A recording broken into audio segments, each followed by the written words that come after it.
Finally, Deputy President, I've just summarized everything.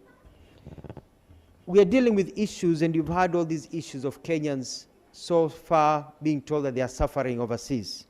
They need to come here.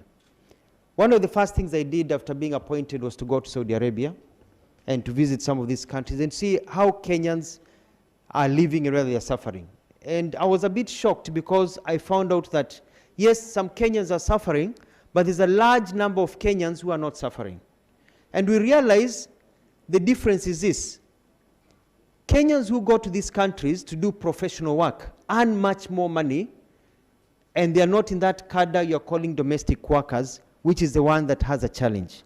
So we're talking to these countries so that we can have more people from Kenya going to do more professional jobs than going to be maids, because we have qualified people who can be able to do that work. When it comes to our girls, and our young men, it doesn't matter whether whatever job you're doing, as a Kenyan, you need to be protected. And we discussed with them about whether Kenyans are suffering and happening. Now, let me tell you what is happening. And I know we're on record here, some things I shouldn't say so openly, but I think for members of parliament, I need to tell you the truth. When Kenyans get there, the problem with Saudi Arabia starts in Nairobi, starts in Kenya. The recruitment agencies take people there. When they get there, you get your visa, you go to this house, you're supposed to know how to work. These recruitment agencies are supposed to take you through training, because these are very developed nations, to know how to operate a microwave, to know how to operate a dishwasher, how to operate a washing machine, how to, to mix colors, to do things you do.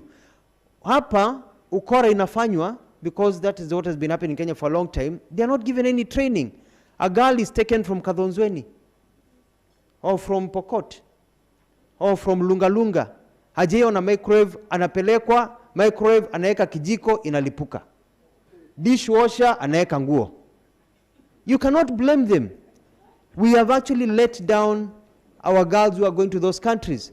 Wanaanza kupigiwa kelele, nini. So they are telling us, why don't you train? Because they are supposed to be trained.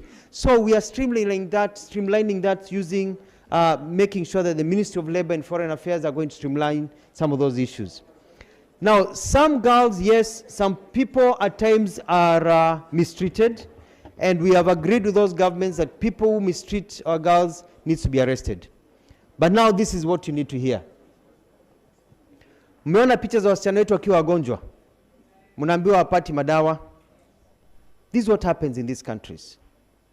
When you are employed, you automatically get a visa that gives you 100% universal health care, as long as you remain employed by your employer. When they go there, we've got cartels of Kenyans living in some of these countries who tell them, we kuja, wachana hiyo kazi na kuonyesha kazi ingine. When you break your contract with the employer, you cease and you no longer qualify for medical treatment. And the hospitals, there are no private hospitals in these countries. They are all government hospitals. So, if you don't go, so you are no longer, you lose your medical benefits. So you fall sick. When you go to hospital, you don't have medical, cover. They will still treat you, but they will notify immigration, who will then deport you.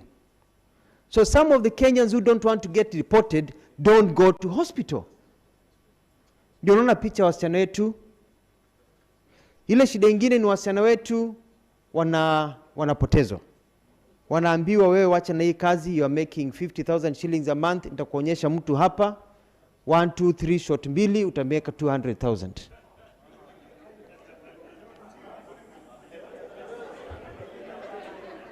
Utafanya hii.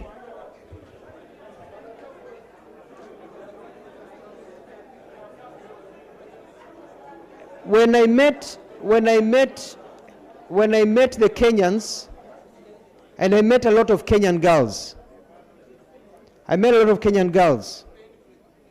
And they are very sick, and they are hurting, and they have children who you can tell are not really watoto wa watu wetu.